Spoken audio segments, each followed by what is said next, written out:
Alors que Théo hurla de douleur, Shinda lâcha la main de la druidesse, arma son arc d'une flèche de glace, et au même moment, Grunlek, bondissant sur la créature qui se nichait sur le dos de Théo, avec son bras de métal, Grunlek dénicha l'araignée énorme, et d'un grand coup de colère la projeta au sol.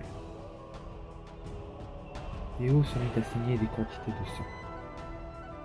Mais sans se laisser abattre, Théo réunit dans sa main droite toute la puissance de la lumière, afin de refermer cette plaie.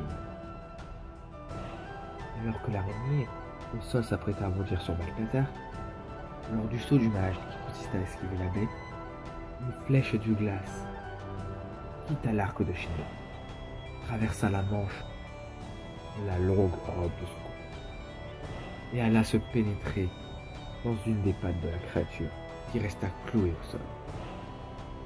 La bête, immobilisée, Grunlek s'apprêta à donner un énorme coup de poing. La bête esquiva avec ses pattes restantes. Grunlek se retrouva nez accroché de la bête. Théo, voyant son ami dans une mauvaise posture, se releva et leva son énorme épée, avant de crier « Au nom de la lumière, meurs, créature des enfers !» Au même moment, l'épée s'abattit sur les quatre pattes de l'araignée et en profita pour se sauver de l'emprise de la flèche. Balthazar lança une abîme de flammes sur la créature.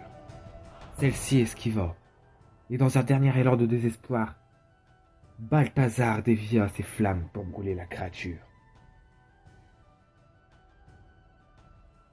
Après ce combat, Grunlek eut une petite faim et salivait sur la fumée qui échappait de la poitrine. Balthazar alla aux nouvelles de Théo. Il s'apprêta à bander les blessures de ce dernier, mais à peine il eut sorti la bande de sa besace, Théo s'évanouit. Balthazar posa son ami sur un couchage et se mit à paniquer. Shinda donna une baffe à Balthazar en s'exprimant « Bob, reprends-toi !» Celui-ci se reprit alors et ausculta le dos de Théo, ce dos rempli de veines noires comme les ténèbres. Alors que Shinda retourna veiller auprès de l'elfe, il entendit marmonner des mots d'une voix faible. Il faut prévenir la vieille tour et l'intendant. Le royaume est en danger.